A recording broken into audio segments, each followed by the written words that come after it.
नमस्कार सर, मेरा नाम राजू है। काफ़ी बार इन्वेस्टर के मन में एक क्वेश्चन होता है कि मार्केट तो 2% बढ़ा, पर मेरा पोर्टफोलियो, मेरा म्यूचुअल फंड 1% ही क्यों बढ़ा। 2% बढ़ा है तो 2% बढ़ना चाहिए। तो इस क्वेश्चन का आंसर शुरू करते हैं। पहले नौटंकी नंबर 1 में देखते हैं सीरीज में कि पूरा मार्केट को पहले देखते हैं। सेंसेक्स जो मार्केट कंपनी लिस्टेड है ना पूरा मार्केट में, वो 1 2 3 4 करके टोटल कंपनी है 5200-5300, ठीक है। अब 1 2 3 4 30 50 ऐसे करके टोटल लगभग 5200 है। तो पहला जो 30 कंपनी ना, पहला 30 अमीर कंपनी, पूरा जो 5200 लिस्ट किए हैं एक्सेल सीट पे, वो एबीसीडी में नहीं किए हैं, पैसे के मामले में किए हैं। सबसे अमीर, फिर उससे कम ऐसे करके जो पहला 30 कंपनी होगा उसको सेंसेक्स बोलेंगे। मतलब सेंसेक्स एक ऐसा टोकरी जहाँ 30 अमीर कंपनी वहाँ पे विद्यमान है। अगर टोटल 50 कंपनी पहला पकड़ ले तो उसको बोलेंगे निफ्टी। निफ्टी का फुल फॉर्म क्या है? National stock exchange of 50 stocks. National stock exchange of 50, इसको बोल दिया निफ्टी। ये तो मार्केट का बात हुआ, सेंसेक्स निफ्टी का बात हुआ। लेकिन म्यूचुअल फंड में डिफिनेशन थोड़ा सा अलग है। पहले 100 कंपनी को बोल दिया लार्ज कैप। तो अगर आपने लार्ज कैप पैसा में इन्वेस्ट किया, ब्लू चिप में किया, तो 100 कंपनी से बाहर फंड मैनेजर पैसा इन्वेस्ट नहीं कर सकते हैं।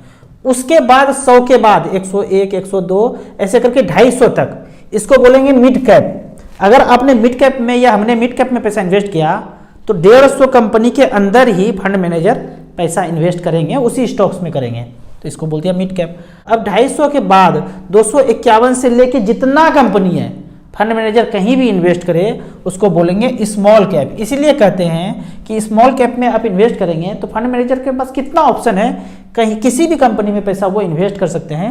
और जो आज छोटा कंपनी है वही कभी मिड कैप बनेगा, वही कभी लार्ज कैप बनेगा। यहाँ कैप का मतलब है कैपिटल, मतलब पैसा किसके पास जाता है। कैप मतलब ये वाला कैप नहीं, कैपिटल मतलब पैसा किसके पास ज़्यादा है। तो यहाँ तक तो ये सीख गए कि 100 कंपनी तक को लार्ज कैप, फिर 150 कंपनी को मिड कैप, उसके बाद जितना भी है उसको बोलेंगे स्मॉल कैप।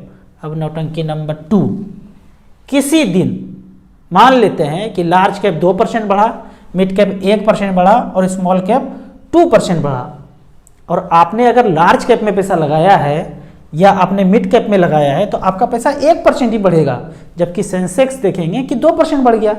भाई आपने सेंसेक्स देखा, निफ्टी देखा, जो लार्ज कैप होता है वो तो 2% बढ़ गया, पर आपका पैसा रिलायंस ग्रोथ फंड में है, डीएसपी मिड कैप में है, एसबीआई मिड कैप में है, तो वो तो लगभग 1% ही बढ़ा, तो आपका पैसा 1% ही बढ़ेगा। यदि आप उसी समय स्मॉल कैप में पैसा लगाए हैं तो वो तो 2.5% बढ़ गया, तो आपके पोर्टफोलियो में ये 2.5% तक बढ़ा हुआ नजर आएगा।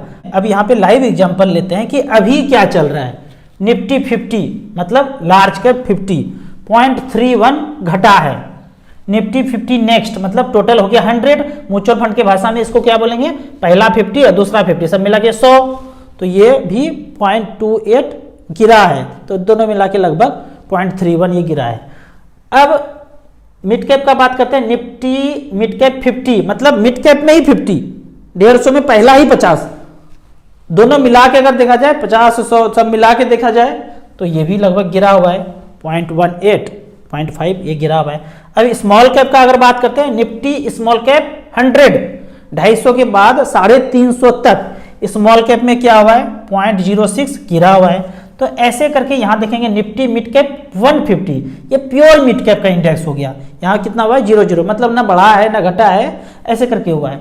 लेकिन इसको टच करके आगे बढ़ते हैं, यहाँ देखेंगे मिड कैप तो कुछ भी रिटर्न नहीं दिया है, कोई बात नहीं, लेकिन मिड कैप कैटेगरी के अंदर फंड मैनेजर ने कोई ऐसा स्टॉक खरीदा है। यहाँ पे देखते हैं, यहाँ तो परसेंटेज चेंज एक कंपनी में APLLTD, पता नहीं इसका क्या नाम है कंपनी का, क्योंकि मैं शेयर में तो डील करता नहीं हूँ, ये 5% बढ़ गया है। तो फंड मैनेजर कहीं ज़्यादा एक्सपोजर इस कंपनी में हो तो उस पोर्टफोलियो में आपका पैसा पॉजिटिव नज़र आएगा। हालांकि मार्केट गिरा है या फ्लैट है मिड कैप, तो भी पैसा यहाँ बढ़ा हुआ नजर आएगा। ओवरऑल देखा जाए तो इस तरह से ही देखते हैं, अगर आपका पैसा बढ़ा है कि नहीं बढ़ा है तो आपको यही देखना पड़ेगा। फिर आपका क्वेश्चन होता है भैया कुछ समझ में नहीं आया, अभी तक जितना बताया कुछ समझ में नहीं आया, तो दूसरे मतलब से समझते हैं इसको। मान लीजिए कि आप रेस में एक गए हैं फैमिली के साथ, बच्चे के साथ, वहाँ एक खरगोश का रेस लगा हुआ है, कुत्ता का लगा हुआ है और घोड़ा का लगा हुआ है। पहला टिकट, दूसरा टिकट, तीसरा टिकट, एंजॉय किए, किसी न किसी खरगोश में कोई खरगोश जीता होगा, कुत्ता का रेस चल रहा है तो कोई कुत्ता जीता होगा, और घोड़ा के रेस में सैकड़ों घोड़ा दौड़ रहा है तो कोई ना कोई घोड़ा जीता होगा। अब एक ऐसा चीज़ बनाते हैं, सब पब्लिक लोग बोलने लगे कि ऐसा करो ना, कुत्ता, खरगोश और घोड़ा सबको एक साथ दौड़ा दो। तो आप क्या कहेंगे, भाई पगला गए हो क्या, कैसे एक साथ दौड़ेगा, ये तो हमेशा जीतते रहेगा और फिर ये जीतते रहेगा, खरगोश तो कभी जीत ही नहीं पाएगा। बच्चा लोग बोलेगा कहाँ ले गए थे बाबा, बाबा जो का ठुल्लू क्या देखे हम यहाँ, कुछ समझ ही नहीं आया, सब एक साथ दौड़ रहा है। क्यों ऐसा बोलते हैं, कंपेयर करना है तो समान जाति में करना है, एक जात होगा तभी कंपेयर है, अलग अलग चीज को मिक्स कर देंगे तो कंपेयर नहीं हो सकता है। खरगोश लार्ज कैप है तो उसको उसी के साथ कंपेयर करना है, बिल्ली मिड कैप है तो उसको उसी के साथ कंपेयर करना है, घोड़ा स्मॉल कैप है तो उसको उसी के साथ कंपेयर करना है। ये जितना बड़ा है इसके लिए इंडेक्स दूसरा देखना है, इंडेक्स है इसका अपना, टिकट कटाइए वहाँ जाके इंडेक्स देख लीजिए। मिड कैप देखना है, दूसरा टिकट कटाइए वहाँ का इंडेक्स देखिए। लार्ज कैप का इंडेक्स कितना पैसा बढ़ा है, आपने लार्ज कैप में लगाया है तो यहाँ वाला इंडेक्स देखना है। आपको मैं यहाँ पे एक छोटा सा लाइव एसआईपी का उदाहरण दिखाता हूँ कि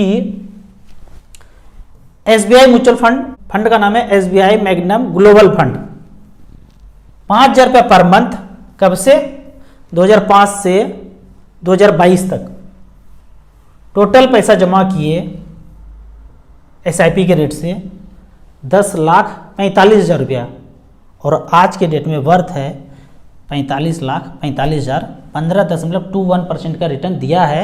यहाँ पे जो फंड मैनेजमेंट चार्ज है, एक्सपेंस रेशियो लगभग 2%, वो काट के ही आपको दिया जा रहा है। ऐसा नहीं कि अब आपको काटेंगे तो 13% देंगे, ऐसा नहीं, इससे काट लिया, बॉम्बे में 17% था लगभग, काट लिया तो आपको 15.21% मिला। अब इसमें आप थोड़ा सा टैक्स दे दीजिए 10% और सारा पैसा आपका है, वाइट है। इसी एसआईपी को कंटिन्यू करेंगे तो 45 का 90 भी हो जाएगा 3-4 साल में, और 90 का फिर 180 भी हो जाएगा। तो टाइम अगर ज़्यादा है, 15 साल, 20 साल, 25 साल टाइम है, एसआईपी में इस तरह से इन्वेस्ट करेंगे तो इतना रिटर्न मिल ही जाता है। आपको इसी तरह म्यूचुअल फंड के बारे में और कुछ जानना है, इन्वेस्टमेंट के बारे में जानना है तो इस नंबर पे मुझे व्हाट्सअप कर सकते हैं। आप एसआईपी में इन्वेस्ट करना चाहते हैं तो दिए हुए ऐप में रजिस्ट्रेशन करने के बाद हमसे डायरेक्टली जुड़ सकते हैं। ऐप का और मेरे सर्विस का लाइफ टाइम कोई चार्ज नहीं है। आप चाहें तो अपने ऑफिस में वेलफेयर मीटिंग में हमसे फाइनेंशियल प्लानिंग का क्लास करा सकते हैं। एक मन में डाउट हमेशा और होता है कि ऑनलाइन में फ्रॉड हो गया, तो ऐसा बचने के लिए मैं बोलता हूं कि आप ऐप में रजिस्ट्रेशन कर लीजिए और पहला 100 रुपया का एसआईपी कीजिए, 1 साल तक इंतजार कीजिए। सब कुछ जब पता चल जाएगा कि कोई फ्रॉड वाला बंदा नहीं है, कोई एसआईपी में फ्रॉड नहीं होता है, उसके बाद आप फर्दर इन्वेस्ट कीजिए। वीडियो अच्छा लगे तो फैमिली मेम्बर्स के बीच व्हाट्सएप यूनिवर्सिटी में इसे जरूर शेयर करें। यूट्यूब पे देख रहे हैं तो लाइक एंड शेयर जरूर करें। Thank you so much.